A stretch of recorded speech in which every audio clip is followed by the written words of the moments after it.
Hello guys, welcome to our channel. This is Teja. ప్రస్తుతంతో పాటు political analyst Ankamarao గారు. నమస్తే సార్. నమస్తే తేజ. సో వైఎస్ఆర్సీపీ పార్టీల నుంచి వెలివేసిన వాళ్ళందరినీ కూడా టీడీపీ పార్టీ దగ్గర చేర్చుకుని టికెట్లు ఇస్తుందని చెప్పేసి ప్రస్తుతం ఒక టాక్ అయితే నడుస్తుంది. సో ఇలా చేయడం వల్ల ఒక రకంగా మైనస్ అయ్యే అవకాశం ఉంటుంది కదా, దాని గురించి అంటే అందరినీ తీసుకోవట్లేదు, కొంతమంది తీసుకుంటున్నారు. అది కూడా కొంతమందిని తీసుకోవటం ఇబ్బందికరమైన పరిణామమే. అందుట్లో ఎలాంటి తప్పు కూడా అంటే ఎలాంటి విషయాలు చూసుకుంటే వాళ్ళని తీసుకోవటం పొరపాటు అనే భావన మాత్రం నాకు కూడా ఉంది. అందుట్లో కూడా తప్పేం లేదు. వాళ్ళు కొంతమంది అందుట్లో ఇమ్మడలేక బయటకు వచ్చారు, మొట్టమొదటి వచ్చారు, వాళ్ళని తీసుకున్నారంటే ఒక అర్థం ఉంది. ఇవాళ కొంతమంది మీద పోరాటం చేసి మళ్ళీ తిరిగి వాళ్ళని చేర్చుకోవడం అంటే మరి అక్కడ పరిస్థితి కొంచెం ఇబ్బందికరమైన అయితే నా అభిప్రాయం. చూడాలి మరి జరిగే పరిణామాలు ఎలా ఉంటాయి ఏందనేది. కాదు ఇప్పుడు ఇక్కడ ప్రజల మనోభావాలను దృష్టిలో పెట్టుకుంటే తెలుగుదేశం పార్టీకి అభ్యర్థులతో పెద్ద ఇబ్బందిగా లేదు, లేదంటే వాళ్ళకి ఆర్థిక బలమైనటువంటి కార్యక్రమాల గురించి కూడా పెద్ద ఇబ్బంది ఉండదని నేను భావిస్తున్నాను. అంటే తెలుగుదేశం పార్టీ వరకు ఎందుకంటే ప్రజలు ఇప్పుడు తెలుగుదేశం పార్టీ అభ్యర్థి తరపు నుంచి డబ్బులు అయితే ఆశించట్లా. నాయకులు ఆశిస్తున్నారు, తిరిగేవాళ్ళు ఆశిస్తున్నారు. ఇది ఒకటి గుర్తుపెట్టుకోవాలి. ప్రజలేం ఆశించట్లేదు. ముందు ప్రజలు అడగకుండానే నాయకులు ఇంత డబ్బులు ఖర్చు పెట్టాలి, ఇంత డబ్బులు ఖర్చు వాళ్ళు లెక్కలు వేసుకుంటున్నారు. వాళ్ళ వల్లే ఈ ఖర్చులు ఇవన్నీ పెరుగుతున్నాయి తప్ప ప్రజలైతే ఏం ఆశించినట్టు నాకైతే అనిపించట్లేదు ప్రస్తుత పరిస్థితుల్లో.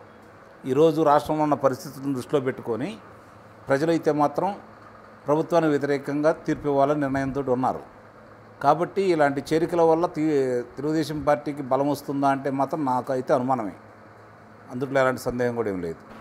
Right sir. అలాగే రఘురామకృష్ణరాజు, సో ఇతనికి నేను తెలుగుదేశం పార్టీ నుంచి టికెట్ దక్కడం కూడా చూసాం. సో ముందైతే ఎంపీ టికెట్ తను ఆశించినట్టున్నాడు. అంటే మరి ఇప్పుడు ఎమ్మెల్యే టికెట్ ఉండే నియోజకవర్గం నుంచి ఇచ్చారు. అది కూడా ఇంతకుముందు టీడీపీ అక్కడ అభ్యర్థి నుంచి ఎమ్మెల్యేగా గెలిచారు. సో అతన్ని పక్కన పెట్టేసి ఇప్పుడు రఘురామకృష్ణరాజుని ఆ ప్లేస్లోకి తీసుకురావడం ఎంతవరకు కరెక్ట్ అన్నది. ఇప్పుడు రఘురామకృష్ణరాజు గారి పరిస్థితి ఏంటంటే ఆంధ్ర రాష్ట్రంలో చంద్రబాబు నాయుడు గారు, పవన్ కళ్యాణ్ గారు, అలాగే లోకేష్ బాబు గారు, వీళ్ళ ముగ్గురికి ఏ విధంగా అయితే పేరు ప్రఖ్యాతులు ఉన్నాయో వాళ్ళకి ఏమాత్రం తీసుకునే విధంగా ఈరోజు రఘురామకృష్ణరాజు గారికి ఆంధ్ర రాష్ట్రంలో ప్రజలందరూ కూడా ఆయన కోరుకుంటున్నారు. కారణం ఏందయ్యా అంటే వైఎస్ఆర్సీపీ పార్టీలోనే ఉంటూ ఆయన 3.5 సంవత్సరాలు ఆ ప్రభుత్వం మీద పోరాడిన తీరు చావు అంచుల దాకా వెళ్ళి వచ్చాడు. మామూలు విషయం కాదు. ఆయనే ఎంపీ పదవి కోరుకుంటేనో లేకపోతే శాసనసభ్యుడు కావాలనుకుంటేనో ఆ పార్టీలోనే ఉండొచ్చు, తలకాయించుకొని వెళ్తే అవన్నీ ఆయనకు వచ్చాయి. కానీ ఆయన పోరాటం చేశాడు. ఎవరి కోసం చేశాడు? ఆయన కోసం కాదు కదా, ప్రజల కోసం పోరాటం చేశాడు. కాబట్టి నిస్సందేహంగా ప్రజలందరూ కూడా ఆయన్ని గుర్తించారు. ఈ క్రమంలో కూటమి తరపున నరసాపురం టికెట్ ఆయన కేటాయించకపోవడం అనేది భారతీయ జనతా పార్టీ వాళ్ళు చేసినటువంటి పెద్ద తప్పు. అందుట్లో ఎలాంటి సందేహం కూడా లేదు, దాంట్లో మొహమాట పడాల్సిన అవసరం లేదు. ఇప్పుడు వాళ్ళు ఏం మాట్లాడుతున్నారంటే మా పార్టీ సభ్యుడు కాదు కదా మేము ఎలా ఇస్తామని చెప్పని మాట్లాడుతున్నారు. అది చేతకానితనం, మోసం. అందులో ఎలాంటి సందేహం కూడా ఏం లేదు. ఎందుకంటే అక్కడ ఆయన పోరాడుతున్నాడు. అంతకుముందు గెలిచిన వ్యక్తి, ఆయన గెలిచిన స్థానాన్ని ఆయన ఏ పార్టీలో ఉంటే ఆ పార్టీకి ఇవ్వాలి. అది కోరుకోవడమే వాళ్ళు తప్పు. మొట్టమొదట ఒకవేళ దాంట్లో కనుక వాళ్ళు పార్టీలో చేరలేదు అంటే నిన్నగాక మొన్న చేరినటువంటి ఇప్పుడు తిరుపతి లోక్సభ సభ్యుడు ఆయన పరిస్థితి ఏంటి చెప్పండి. గూడూరు శాసనసభ్యుడు వరప్రసాద్ పొద్దునొచ్చి భారతీయ జనతా పార్టీలో చేరారు, సాయంత్రానికి ఆయనకి లోక్సభ సభ్యుడిగా ప్రకటించారు.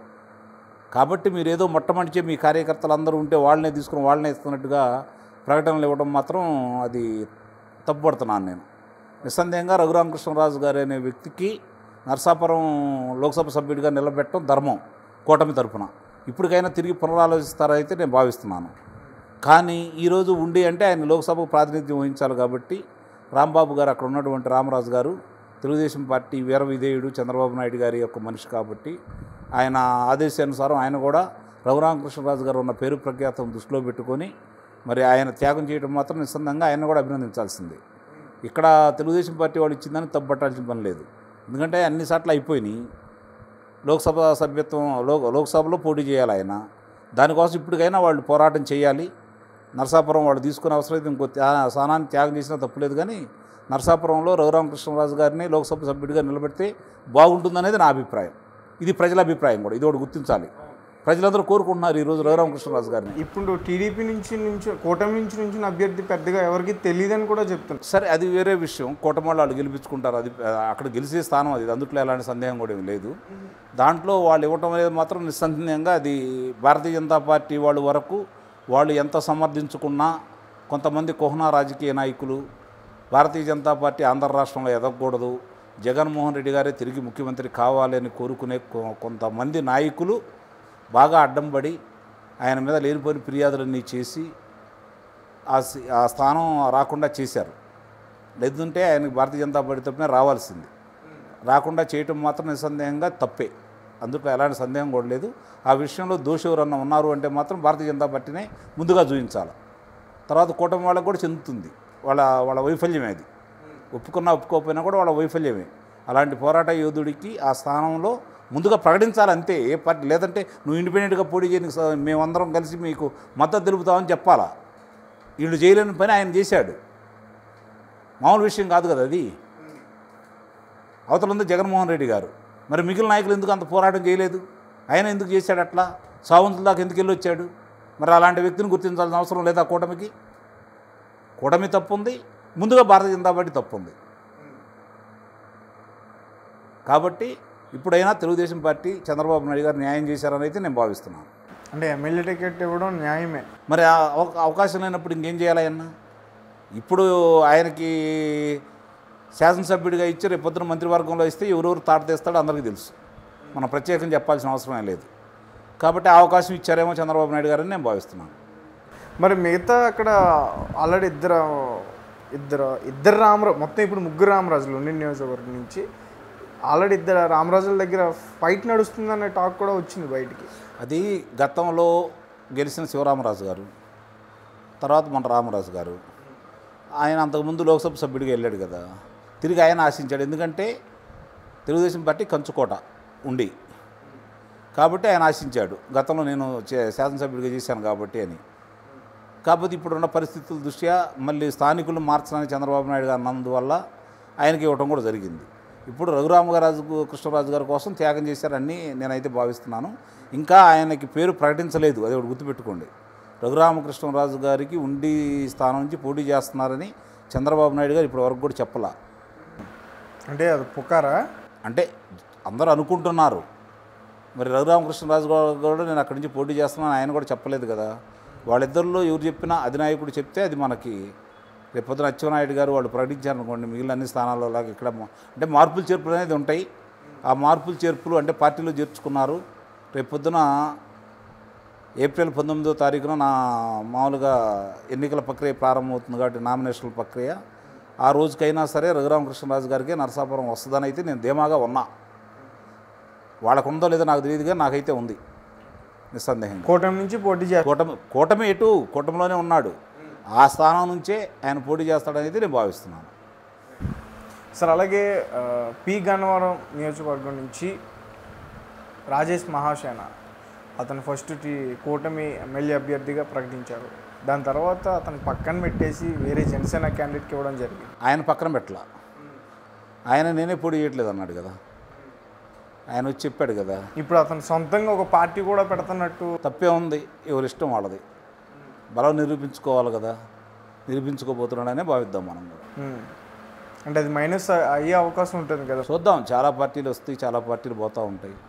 కొన్ని పార్టీల వల్ల కొంతమందికి ఇబ్బంది అవుతూ ఉంటుంది. చూద్దాం మరి అది ఏం జరిగిద్దో ఏంటనేది. అంటే ఒక రకంగా ఒక దెబ్బ కొట్టినట్టే కదా సార్ ఎవరికి? రాజేష్ మహాసేనకి. ఎవరు దెబ్బ కొట్టారు, ఎవరు దెబ్బ తగులుతారు? TDP party. కానీ ఇట్లాంటివి చాలా జరిగినాయి కదా, ఇలా కొత్త ఏం కాదుగా. కానీ చాలామంది కూడా చంద్రబాబు నాయుడు గారు ప్లానింగే, ఆయనే పార్టీ పెట్టేస్తున్నారు, ఆయనే ఫైనాన్షియల్గా సపోర్ట్ చేస్తాడు, ఆయనే ఫండ్ ఇస్తాడు అని చెప్పేసి కూడా అంటున్నారు. ఇప్పుడు మీరే చెప్పారు తెలుగుదేశం పార్టీకి నష్టం అని. నష్టం సంగతి తెలిసిన తర్వాత చంద్రబాబు నాయుడు గారు డబ్బులు పార్టీకి నష్టం నుండి చేకూర్చుకుంటారా? ఇవన్నీ పసలేని వాదనలు. ఎందుకంటే ఎవరు పెడతారో అసలు అవతల వాళ్ళ యువతల వాళ్ళ తీసి పక్కన పడేస్తే అపవాదులు వేయటం అనేది సాధ్యమైపోయింది. ఏం అనడు కాబట్టి అదే చంద్రబాబు నాయుడు గారు. మిగిలిన వాళ్ళని అనరా, ఇల్లు మిగిలిన పార్టీలు అనరు కదా. ఎందుకంటే ఈయన దాని గురించి పట్టించుకోడు. బురదేశారనుకోండి, తుడుచుకుంటాడు, కడుక్కుంటాడు, డెటాయిల్ వేస్తాడు, సబ్బు పెట్టి రుద్దుకుంటాడు, మళ్ళీ శుభ్రంగా బయటకు వస్తాడు. కాకపోతే ఇది జరిగేటప్పుడు కాలయాపన జరిగిద్ది. మిగిలిన వాళ్ళు అలా కాదు, వాళ్ళు బురదెత్తి వీళ్ళు పెంటేస్తారు. కాబట్టి వాళ్ళు కొంచెం అవతరాల మీదకి వెళ్ళడానికి కొంచెం భయపడతా ఉంటారు. చంద్రబాబు నాయుడు గారు లాభం లేకుండా ఏ పని చేయరు కదా, లాభం లేకుండా ఏ పని చేయరు కదా అని ఎవరు చెప్పారు? నడుస్తున్న టాక్ సార్ అది. నడుస్తున్న స్టాక్ కాదు, దానికి ఒక ఆధారం కావాలి కదా మీరు మాట్లాడేదానికి. ఓకే, ఇప్పుడు ఆయన లాభం లేకుండా ఏమీ చేయరని చెప్పి మీరు అన్నారు. లాభం అంటే దేనికోసం? ఆయన వ్యాపార సంస్థలు ఏమైనా పెంచుకున్నాడు ఇప్పటివరకు? హెరిటేజ్ ఒక్కటి తప్ప రెండో వ్యాపారం అంటూ లేదు కదా, అది వాళ్ళ మీద పెట్టింది కాదు కదా. అది తప్ప ఏమైనా పెంచుకున్నాడు ఆయన? ఏమైనా వ్యాపారాలు చేస్తున్నాడు ఇలాగ భాగస్వామిలా మిగిలిన దాంట్లో? లేకపోతే ఆయనకి ఏమైనా పత్రికలు ఉన్నాయా, ప్రసార మాధ్యమాలు ఉన్నాయా, లేకపోతే వ్యాపార సంస్థలు ఉన్నాయా, లేకపోతే విమానాలు ఉన్నాయా, పోర్టులు ఉన్నాయా? అవి ఉండాళ్ళు ఎవరు? ఏం చేశాడు ఆయన? లాభం అనే దాని గురించి, ప్రజల గురించి పోరాడే వ్యక్తి, ప్రజల కోసం ఆలోచించే వ్యక్తి చంద్రబాబు నాయుడు. అలాంటి వ్యక్తిని ఇవన్నీ అంటగాడు. ఇందాక నేను అంటేనే ప్రతి వాళ్ళు పెంటేయడం అలవాటైంది ఆయన మీద, అంత తప్ప వేరే ఏం లేదు. అంటే పెంటేయడం అంటే ఒక నమ్మొచ్చిన వ్యక్తికి ఈరోజు అసంతృప్తితో బయటికి వెళ్ళాడంటే ఎవరు వెళ్ళారు బయటికి? రాజేష్ మహాసేన. ఇప్పుడు చాలా చోట్ల చాలా ప్రదేశాల్లో సభ్యులను పెట్టారు, వాళ్ళ మీద వ్యతిరేకత వచ్చింది, వాళ్ళు కలుపుకుపోయారు కదా. కలుపుకుపోయారా లేదా? నువ్వు కలుపుకుపోలేదంటే వైఫల్యం నీదే, మిగిలిన వాళ్ళు ఎలా అవుతుంది చెప్పు? నువ్వు అడిగావు కదా, నేను సమాధానం చెప్పాను, దానికి నీ ప్రశ్న చెప్పు. మరి ఎవరిది పొరపాటు ఇక్కడ? మరి ఎట్లా అంటారు మీరు? ఏ విధంగా అంటారు చెప్పండి? అది మంచి పద్ధతులు కావు. చేతకాని వ్యక్తుల గురించి సమర్థించకూడదు. పొరపాటు జరిగితే పొరపాటు అని చెప్పి ఇందాక మీరు అడిగారు, నేను చెప్పాను రఘురామకృష్ణరాజు గారి విషయం, పొరపాటు గురించి చెప్పాను నేను. మరి ఈ కూడా ఎట్లా అడుగుతుంటే ఎట్లా? కాదు కదా అది. రైట్, అంటే అతను చెప్పాడా? చెప్పలేదుగా. తన సొంత ఛానల్లో చెప్తున్నాడు. ఏమని చెప్పాడు? సొంత ఛానల్లో నాకు గౌరవం ఇచ్చారు, రాష్ట్ర అధికార ప్రతినిధిని చేశారు, కానీ భారతీయ జనతా పార్టీతో కలిసినందువల్లే నేను బయటకు వచ్చానని మాట్లాడుతున్నాడు అతను. మరి అతను ఈయన మోసం చేశారా, ఈ తెలుగుదేశం పార్టీని అతను మోసం చేశాడా చెప్పు? అది మీకే తెలియాలి సార్. నువ్వు అడిగావు, మరి తెలియకుండా నువ్వు ఎందుకు అడిగావు? ఒక ప్రశ్న అడిగేటప్పుడు దాని దగ్గర సమాధానం కూడా నీ దగ్గర ఉండాలా. నేను చెప్పలేకపోతే కాదు ఇది అని చెప్పాలా నువ్వు. ప్రశ్నకి మాట్లాడేటప్పుడు సమాధానం లేకుండా ఎప్పుడు ప్రశ్న వేయకూడదు, అది గుర్తుపెట్టుకోండి. చంద్రబాబు నాయుడు లాంటి వ్యక్తి మీద బురద చల్లేటప్పుడు ఆధారాలు ఉండాలా. సార్ అలాగే ఇప్పుడు పిఠాపురం నియోజకవర్గం నుంచి పవన్ కళ్యాణ్ గారు పోటీ చేస్తున్నారు. ఇద్దరు కూడా ఒకే సామాజిక వర్గానికి చెందిన వ్యక్తులు, వంగా గీత గారు అలాగే పవన్ కళ్యాణ్ గారు. కానీ ఇక్కడ వర్మ గారు సపోర్ట్ ఉంది అని చెప్పేసి అంటున్నారు, కాసేపు లేదు అని చెప్పేసి అంటున్నారు. లోకేష్ గారే దగ్గరుండి వాళ్ళ కార్యకర్తలతో పవన్ కళ్యాణ్ ఓడిస్తారని కూడా వైఎస్ఆర్సీపీకి సంబంధించిన కొంతమంది నేతలు కూడా అంటున్నారు. సో ఇది నమ్మొచ్చు అంటారా? వర్మ గారి సపోర్ట్ ఉందా లేదా? వర్మ గారు బంగారుపల్లెంలో 1,00,000 ఓట్లు తగ్గకుండా నేను ఆధిక్యత తీసుకొస్తానని చెప్పని బహిరంగంగా చెప్పాడు. కలిసి ప్రయాణం చేస్తున్నాడు, కార్యకర్తలను సముదాయించాడు. ఆయన నామినేషన్ వేసి వెళ్తే చాలు, మిగిలిన కార్యక్రమాలన్నీ నేనే పూర్తి చేసుకొచ్చి నేనే చేస్తాన్నాడు. ఇప్పుడు లోకేష్ చెప్తేనో, వరం గారు చెప్తేనో, నువ్వు చెప్తేనో, నేను చెప్తేనో ఇనే పరిస్థితుల్లో ఆంధ్ర రాష్ట్ర ప్రజలు లేరు. ఎవరిని ఓడించాలా, ఎవరిని గెలిపించుకోవాలని చెప్పి ప్రజలందరూ ఒక నిర్ణయానికి వచ్చి ఉండారు. వాళ్ళు కుట్రలు వీళ్ళు కుట్రలు అంటే వైసీపీ కుట్రే కదా ఇదంతా ఇప్పుడు జరుగుతుంది ఆంధ్ర రాష్ట్రంలో. వేరే వాళ్ళ కుట్రలు ఏమైనా ఉన్నాయా? జనసేన తెలుగుదేశం పార్టీ కలవకుండా కుట్ర చేసింది వాళ్లే కదా, కలిసిపోయారు. ఏం చేయాలో అర్థం కాలేదు. ఇప్పుడు మళ్ళీ ఇలాంటి కుట్రకు తెరలేపారు. శివరాజకీయాలు చేసే వాళ్ళకి, కుట్రలకే ఆద్యులైన వాళ్ళ గురించి మాట్లాడుకుంటే ఉపయోగం ఏముంది? రేపు 2024 తర్వాత ఆ పార్టీ పరిస్థితి ఏంటో అప్పుడు వాళ్ళని ఆలోచించుకోమనండి. పవన్ కళ్యాణ్ గారు గెలుస్తారు, లోకేష్ బాబు గారు గెలుస్తారు, రఘురామకృష్ణరాజు గారు గెలుస్తారు, ముగ్గురు మంత్రులు అవుతారు. ఏం చేయాలో వాళ్ళు చేస్తారు. ఆయన ఎర్ర పుస్తకం పట్టుకొని తిరుగుతున్నారు కదా.